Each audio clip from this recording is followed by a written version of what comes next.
Back here on AM 1100, the Flag Family Media, joined now by the endorsed candidate for governor of the state of North Dakota, Kelly Armstrong. Kelly, first of all, congratulations. Thanks for having me. It's You been a great couple days.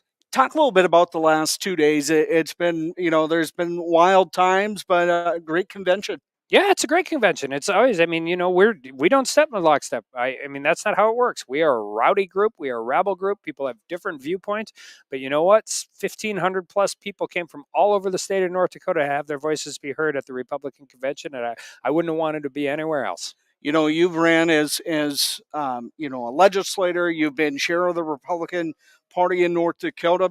How does this rank up with other conventions you've been a part of? They're all different. Each time there's new challenges, there's new unique things that are there. But I've never had to pick a running mate before. So as running conventions, I ran the convention in 2016. And I will always say that's the best 48 hours of my life. I never want to do ever again. It's a lot, but it's a lot of fun to be here and talking to everybody. It just is. Absolutely. Now you move on to the June election.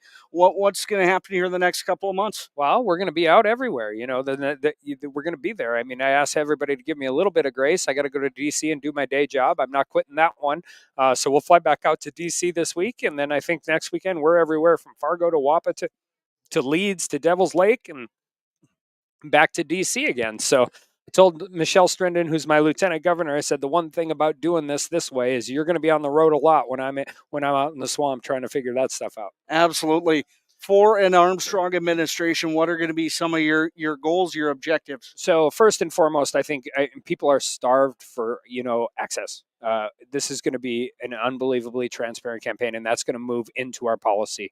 I mean, we're going to have radical transparency. One of the things that always drives me nuts about government is when it's paternal. I mean, in some ways, I think it's even more worse than partisanship, and that's when government will say, if you understood what we understood, you would do something this way. I got a better idea. North Dakota voters are pretty smart. Let's make it transparent. I don't care if it's higher ed, Bank of North Dakota, State Investment Board. We live in a digital age. That stuff should be as easily as identifiable to people as possible. And then we're going to go out and listen to people. We're going to find out what they see as a future in North Dakota. Their voice is going to be heard, and we're going to make sure it's heard. Absolutely. Wanted to touch just briefly on the way the convention ended with the House race. Julie Fedorchak taking on Alex Ballas. Your thoughts on how that wrapped up? First, I thought it showed tremendous amount of leadership by Julie. Everybody knew in that race that it wasn't ending at the convention, right? We know it. I mean, Rick, who is not here because of convention rules, is going to the primary. I think they both had kind of said they were going to the primary. So I thought that was tremendous leadership. I think Alex really came on the scene. I mean, his stuff is good. I talked to him for 5 minutes today. He's impressive and all of that. But I think that's how conventions are still as relevant as they've ever been. They're just not as definitive. I mean, when it becomes the beginning of the process instead of the end of the process, you just have there's a different dynamic, and we watch that play out. I thought the vibe here today, people are energized for the future of the Republican Party. Yeah, I tell people, people are angry. People have lost faith in their institutions, and there's rightfully so. We went through COVID. We've had an administration that censors true information. I'm in the middle of all these fights.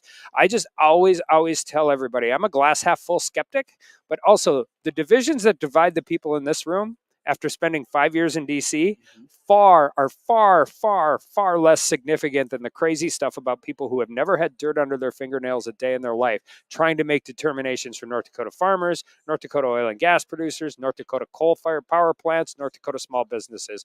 So I hope everybody, I think getting in a room and talking about it, it's like a rowdy Thanksgiving dinner is the best way I can explain it. And it's just a lot of fun to be at. Kelly, congratulations. Thanks for having me. Yes, thanks for taking time out. That's Kelly Armstrong. Back with more in just a moment.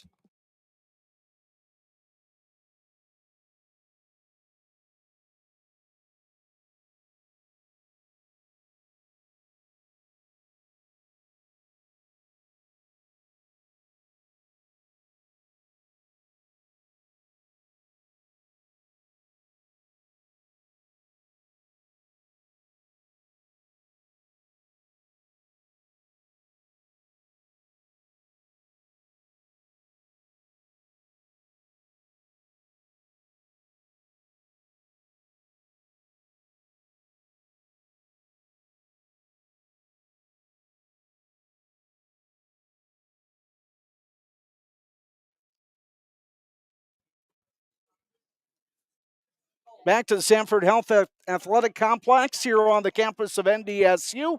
Chris Larson here with Flag Family Media. Joining me now, Flag President Steve Hallstrom. Steve, we've wrapped it up. Your thoughts on today? Yeah, heck of a day, Chris. Started out pretty calm, got a little rambunctious toward the end, and I think people are leaving here feeling like a lot of good happened. I do feel like there was uh, a bit of dissonance toward the end. I think people probably leave here maybe with not that sort of kumbaya, let's all get together and hug it out. I think there was a little more slug it out than hug it out today. And I would be interested to get an honest 5 minutes from Julie Fedorchak today about what happened. She was clearly conciliatory at the end. I thought very classy in how she handled it, basically saying, I'm withdrawing my candidacy. It goes to Alex Balas after ripping Rick Becker pretty thoroughly and pretty directly to him. Uh, Basically, a message delivered to him. So I believe the Fedorchak campaign is probably going home, gnashing their teeth a little bit, kicking a few rocks, feeling like maybe what Rick Becker did earlier today um, sort of paved the way for her to not get the endorsement here today. So it'll be very interesting. I think most people are going to leave saying, you know what, we learned about Alex Blas. That was a good thing. We know who Julie is, and she still stands a very strong chance at winning this thing in June. But it was not the harmonious sort of get together and big group hug that maybe it could have been today. Absolutely. Now we've got the June election to look forward to and see who advances out of that. A lot of great races, a lot decided here today on who's going to represent the Republican Party. Also on the Democratic side, we know Kelly Armstrong is going to be going up against Meryl Pepcorn in that governor's race. Really, June is going to be fun. Yeah, Kelly Armstrong and Tammy Miller will have their battle in the primary to see what happens there. Yep. And Miller not being here today, I feel like this was a good couple of days for Kelly. Right. That he, if nothing else, but media people like us. I mean, we've interviewed Kelly probably 10 times in our various shows here over the last couple of days, including you just having him here afterwards. And Kelly was very gracious to all of us who asked for a little bit of time. And so I feel like we in the media feel like we probably know Kelly a little bit better anyway. And I think he certainly made some good strategic moves that way, continuing to build those bridges with media, if nothing else, building those bridges with people here at the convention with the delegates as well. Certainly, Tammy Miller is going to be a formidable foe. It's easy to look at what happens here and have that recency bias, like, oh, Kelly's way out in front because we leave knowing Kelly, hearing from him, being around him for 2 days. But 99.999% of North Dakota was not in this building today, and all those people have a say in it as well. I think we're going to have a really, really good race in that House race. I think the governor's race, and I think Department of Public Instruction is going to be very interesting too, with the number of people that were involved. We didn't hear it all from Jason Heitkamp here because he was not recognized as a Republican in this event here. But what Jim Bartlett did yesterday, Kirsten Baszler obviously still has that great name recognition, probably still the favorite. But we've got a lot to follow here over the next few weeks. There's no doubt about that. So we've got in the Republican side, it's going to be Julie Fedorchak advancing to the House race. She indicated that to us today. Alex Ballas also advancing Rick Becker on the governor's race. Kelly Armstrong obviously gets the endorsement today, and he's going to have one heck of a race too as well. Come that June election, this is setting up for what's going to be a great run to that November election. I think one of the interesting things that didn't happen here over the last couple of days is because Kevin Kramer was running basically unopposed, and Kelly Armstrong basically was running unopposed. There was no vote on them. Yep. Now, I know there are people within this building that have concerns about both of those guys. You can't have this many people and not. And could those people have done something like vote for somebody else and have a quote-unquote spoiled ballot? That could have happened, but because they were the only people that were credentialed to be here at the convention, it basically went right to he is the endorsed or he is the candidate. He's the only one here, and he's the endorsed candidate. So I think maybe we dodged a little bit of acrimony on that with people that might have said, let me make a point here that Kevin Kramer, I don't think you're doing this enough, or Kelly Armstrong, I don't think you're doing that enough. We didn't have any of that drama, basically because they were unopposed here at the convention.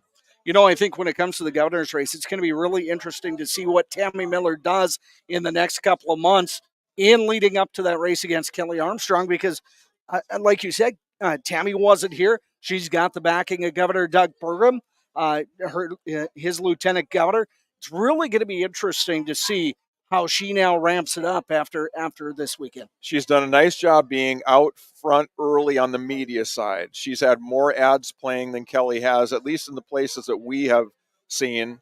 And she realizes that she's coming from a place of a fairly low name recognition. Within political circles, we all know who she is. If you are in the Fargo-Moorhead Chamber, you probably know who she is. But there are a lot of people in Bottineau, North Dakota that don't really know much about her. Yeah, she was a lieutenant governor, but people don't often pay attention to that position. I think a lot of people know who Kelly Armstrong is. So she probably has some ground to make up.